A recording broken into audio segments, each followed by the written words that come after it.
Right. I just gonna make you a little description on damage, right? Um, I have a head trauma.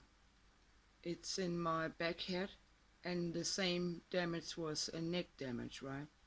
And I think that actually might have been the reason why they believed I was psychology ill, because maybe I was getting serious brain damage, and that can change your personality and your things.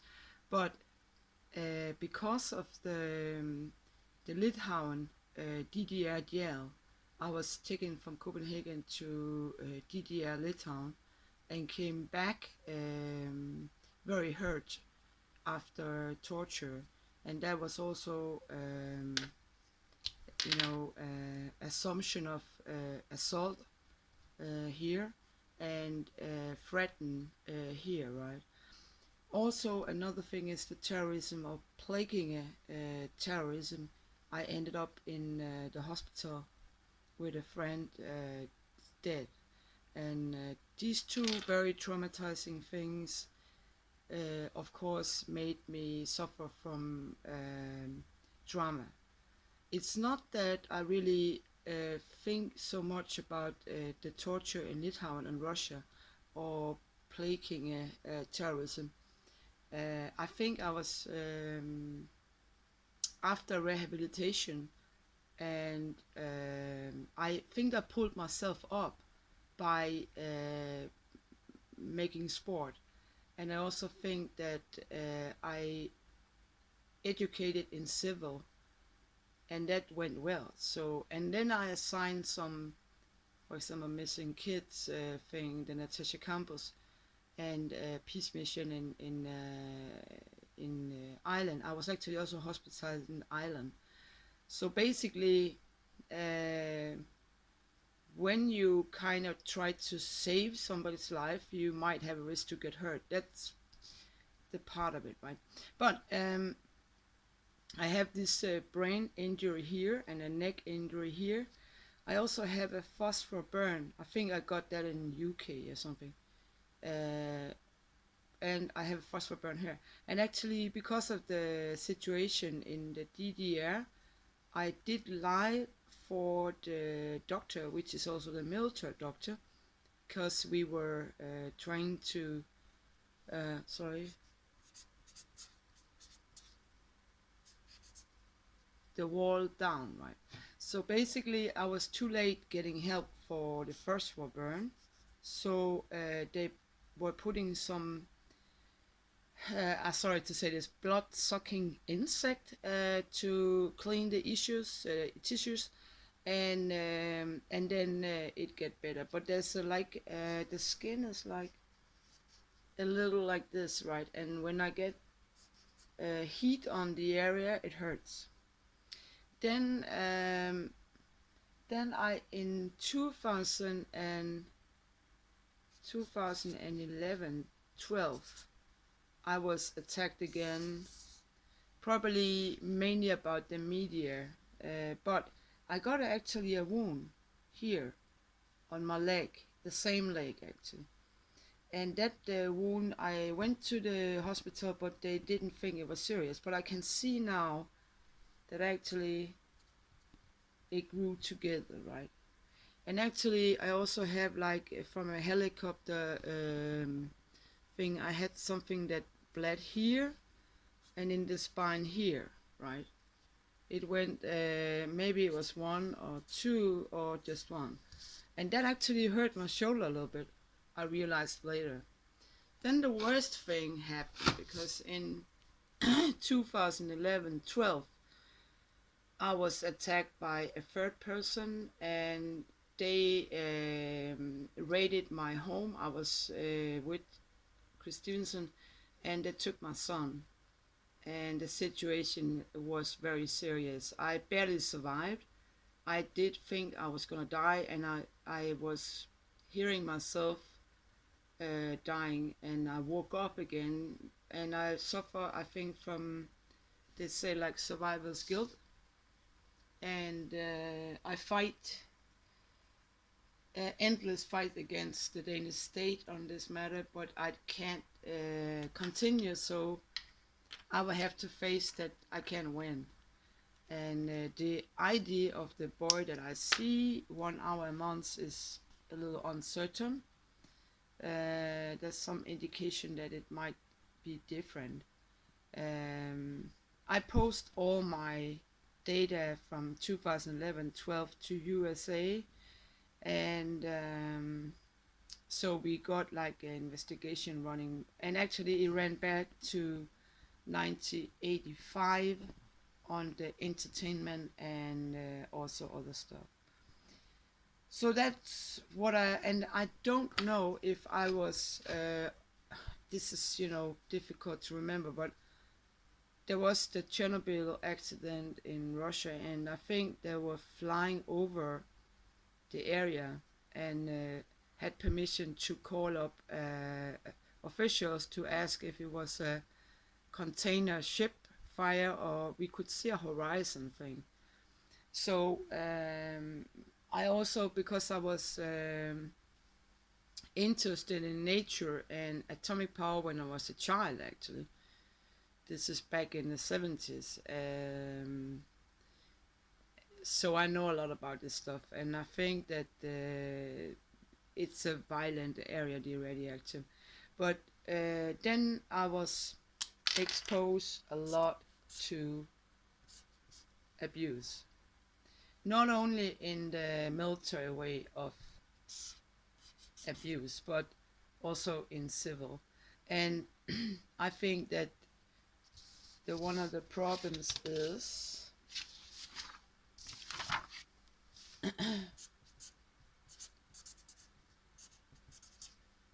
human trade. In, for example, entertainment, sport, and that's also doping. And from that, maybe also sex abuse, economical dumping. And here you got like royalty stolen and patent stolen, right? So basically the connection between losing a child and losing royalty and patents and being abused and also dumped and doped is, you could say, the human trade and entertainment sport connected. So basically, because I am from the military and I got jacked and run off to Litauen and Russia, I have like a more intelligent look at this kind of human trade. I think it's of course organized, but it's also in a way accepted by state police and maybe also military. If I look at the Thailand, for example, right? It's not personal, this. How can the Thailand government accept that women is traded to often horrifying relationships in foreign countries? How can they accept that children are prostituted in Thailand? Officially, they probably say we don't accept, but they do, right? Unless they have like an area out of control, and that's possible. But how can police like accept pedophilia networking around Thailand and other places?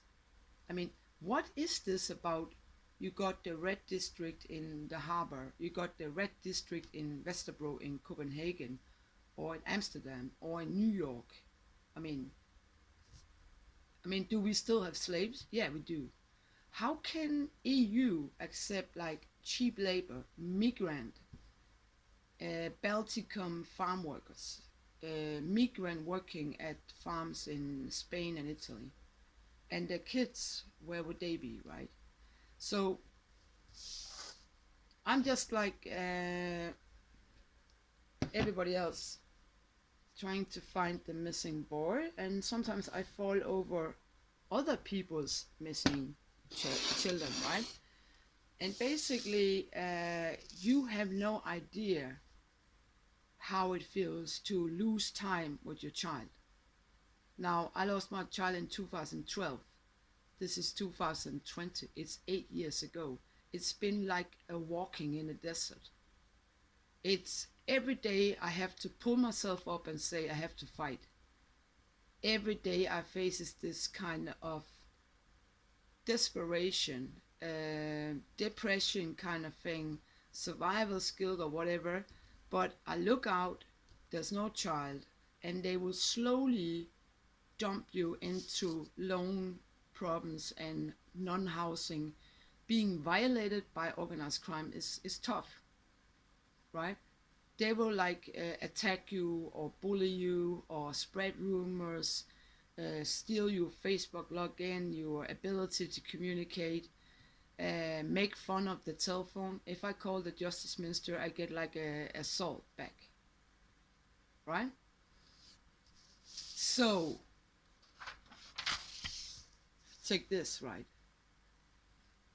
This is sorry, this is the damage done, right? And I didn't get insurance for it because they kept it down, right?